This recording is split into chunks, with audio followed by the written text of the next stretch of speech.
Bismillahirrahmanirrahim. Assalamualaikum warahmatullahi wabarakatuh. Perkenalkan, kami dari kelompok 6.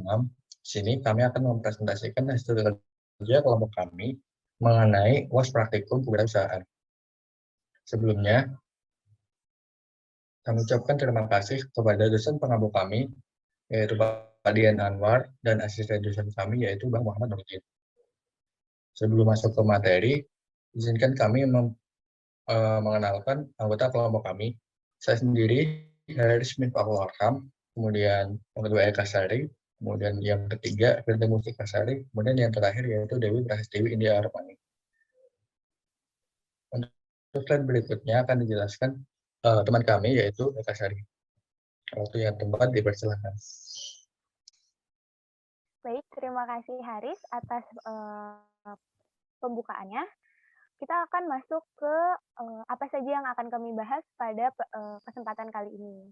Di mana yang akan kami bahas pertama itu ada profil usaha, dilanjutkan dengan visi dan misi usaha, dilanjutkan dengan aspek teknis dan teknologi, lalu strategi pemasaran, setelah itu penjualan produk, dan terakhir mengenai laporan keuangan. Bisa di next. Profil usaha. Next.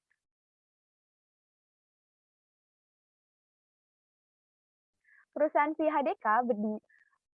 kami itu bernama VHDK, yang berdiri sebagai perusahaan dengan fokus di bidang kuliner, khususnya produksi bakso goreng atau basreng.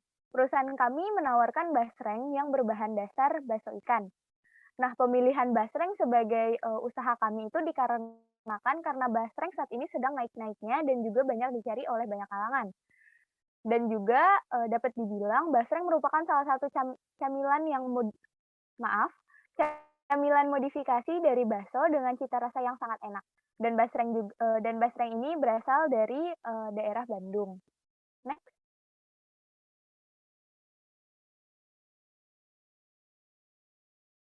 Visi dan misi usaha. VHDK memiliki visi dan misi usaha sebagai berikut. Next. Visi dari VHDK yang pertama adalah menjadikan basreng atau bakso goreng sebagai makanan ringan yang digemari oleh semua kalangan masyarakat di Indonesia. Menjadi salah satu peluang untuk lebih meminimalkan tingkat pengangguran dalam beberapa tahun ke depan dan memberdayakan sumber daya manusia yang unggul serta mampu bersaing dalam bidang usaha, khususnya dalam bidang kuliner atau makanan. Dan untuk mewujudkan visi tersebut, kami memiliki misi. Misi kami di antaranya, yang pertama adalah memberikan kualitas yang terbaik, memasarkan basreng kepada seluruh kalangan yang dimulai dari teman terdekat, menjadikan usaha ini sebagai sumber lapangan pekerjaan, dan membudayakan semangat, sikap, perilaku, dan kemampuan kewirausahaan di kalangan mahasiswa. Next. Selanjutnya ada aspek teknis dan teknologi. Next. Nah, berikut ini merupakan flowchart pembuatan basreng, di mana diawali dengan menyiapkan bahan-bahan seperti bakso dan daun jeruk.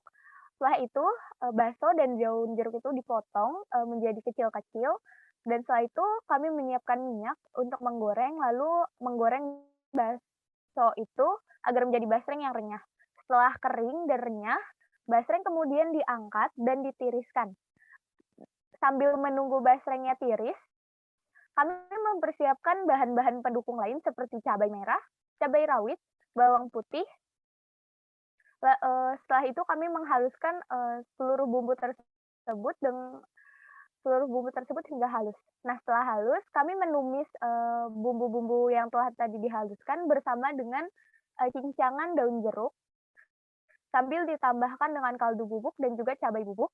Setelah bumbu tersebut masak, kami mencampurkannya dengan basreng yang telah kami goreng, dan setelah itu setelah tercampur dengan rata, dan sudah dingin, dilanjutkan dengan tahap pengemasan produk. Next. Selanjutnya ada OPC atau peta proses operasi, di mana operasi pertama itu diawali dengan memotong bakso dan daun jeruk. Operasi kedua adalah menggoreng dengan bantuan minyak goreng.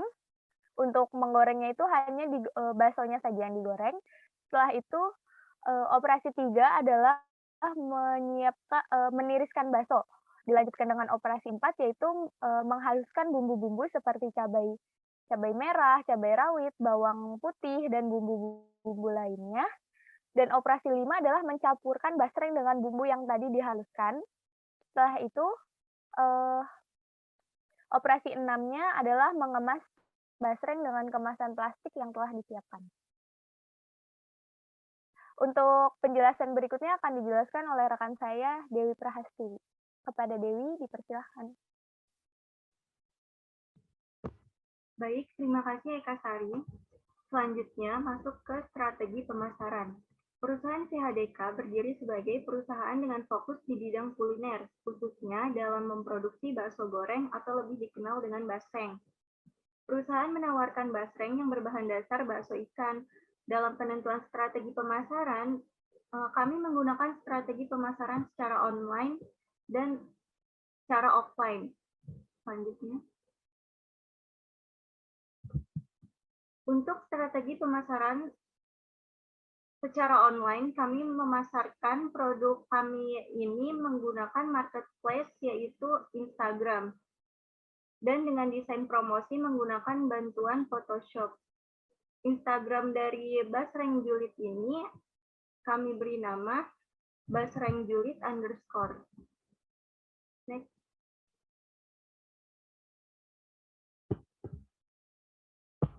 Selanjutnya untuk strategi pemasaran secara offline.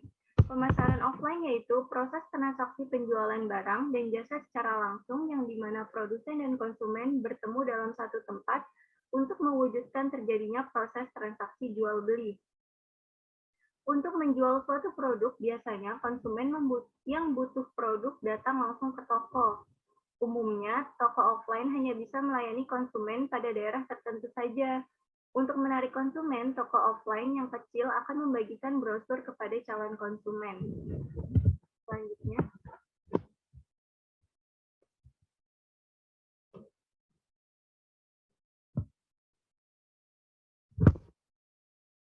Selanjutnya masuk ke penjualan produk. Next.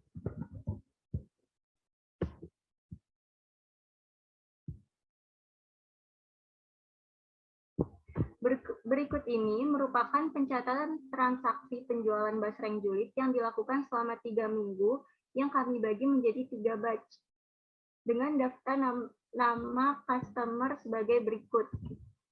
Pada batch pertama, dimulai pada tanggal 6 Desember sampai dengan 9 Desember 2021 dengan total penjualan sebanyak 25 piece.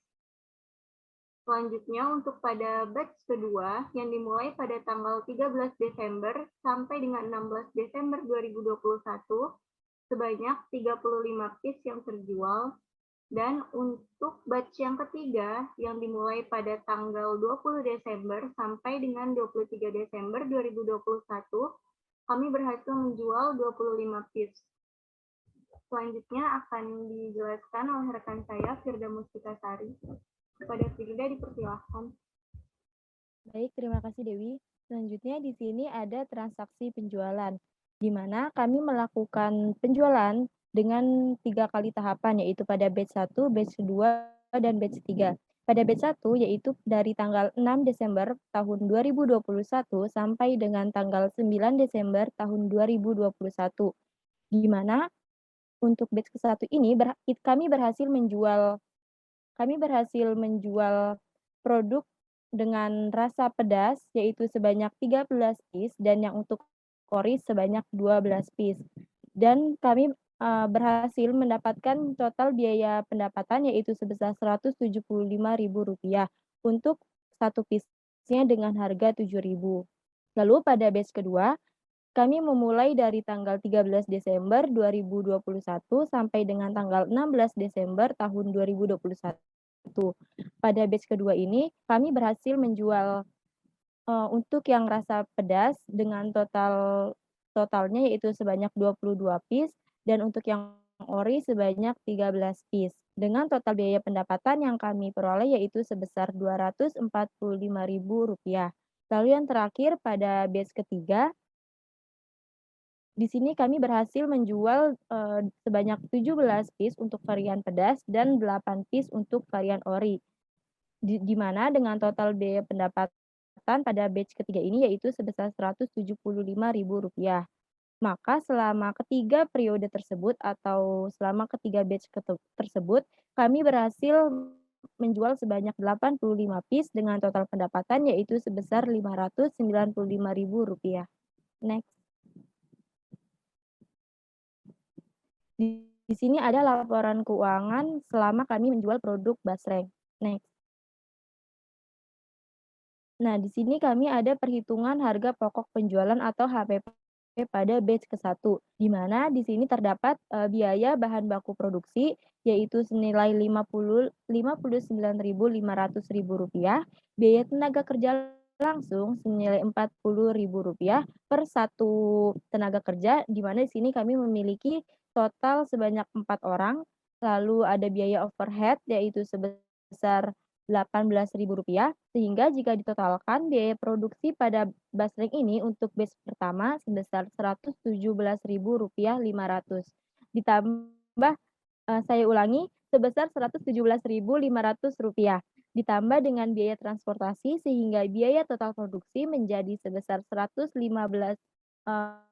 saya ulangi, sebesar Rp119.400 dan total uang penjualan yang didapatkan selama periode tersebut sebesar Rp175.000, sehingga laba yang diperoleh pada batch ke-1 ini sebesar Rp55.600.000. Next. Lalu selanjutnya di sini ada perhitungan harga pokok penjualan atau HPP pada batch kedua, di mana di sini juga terdapat biaya bahan baku langsung.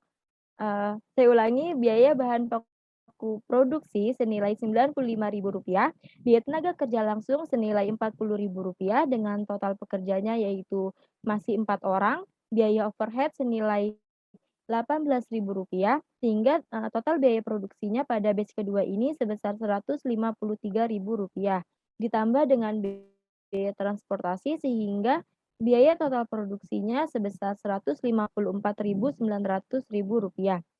Dan total uang penjualan yang didapatkan selama periode tersebut atau pada batch kedua senilai Rp245.000, sehingga laba yang diperoleh yaitu sebesar Rp90.100.000. Selanjutnya akan dijelaskan oleh rekan saya yaitu Haris.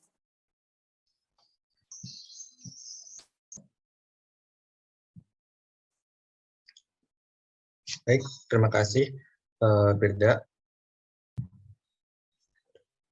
Nah, di sini saya akan menjelaskan perhitungan harga pokok penjualan yang batch ketiga. Berdasarkan tabel perhitungan harga pokok penjualan, dapat dilihat biaya yang dikeluarkan selama proses produksi. Untuk yang pertama dimulai dari perhitungan bahan baku produksi yaitu senilai Rp47.500.000. Kemudian untuk biaya tenaga kerja langsungnya sendiri yaitu sebesar Rp40.000 untuk 4 orang. Kemudian biaya overhead-nya yaitu sebesar Rp18.000. Sehingga apabila ditotal pada penjualan basreng pada batch ketiga ini yaitu sebesar Rp500.000. Kemudian ditambah dengan biaya transportasi sehingga biaya total produksi menjadi Rp107.400.000. Kemudian total uang penjualan yang didapatkan selama periode tersebut yaitu Rp175.000. Sehingga diperoleh laba yaitu sebesar Rp67.600. Untuk penjualannya didapati kita dapat menjual sejumlah 25 pieces. Kemudian kita lanjut ke laporan laba rugi. Nah, pada tabel ini diperoleh laba rugi yang diperoleh perusahaan pada batch pertama yaitu mendapatkan keuntungan sejumlah Rp66.524.000. Kemudian untuk periode operasi pada batch kedua yaitu Rp101.149.000. Kemudian untuk batch ketiganya mengalami penurunan, yaitu menjadi Rp78.524.000. Baik untuk legalisasinya, kita tidak menggunakan legalisasi dikarenakan suatu masalah. Untuk yang pertama, kita melakukan login ke website OSS untuk mendaftar NIB. Nah, pada saat login, kita disuruh untuk mengisi form. Yang form sendiri berisi dengan data diri kami. Nah, setelah kita mengisi data diri kami sesuai dengan KTP kami, namun tidak berjalan dengan semestinya dikarenakan data error atau gagal tersambung ke sistem Dukcapil atau Dukcapil Kementerian Dalam Negeri. Ya, baik. Selanjutnya kita masuk ke kesimpulan. Berdasarkan hasil pengolahan data yang telah dijabarkan di atas mengenai penjualan bajul atau basreng julid, maka dapat diambil kesimpulan bahwa setelah melakukan penjualan dengan sistem pre-order pada batch pertama mendapatkan laba sebesar Rp66.524. Kemudian pada batch kedua mendapatkan peningkatan keuntungan yaitu menjadi Rp101.149.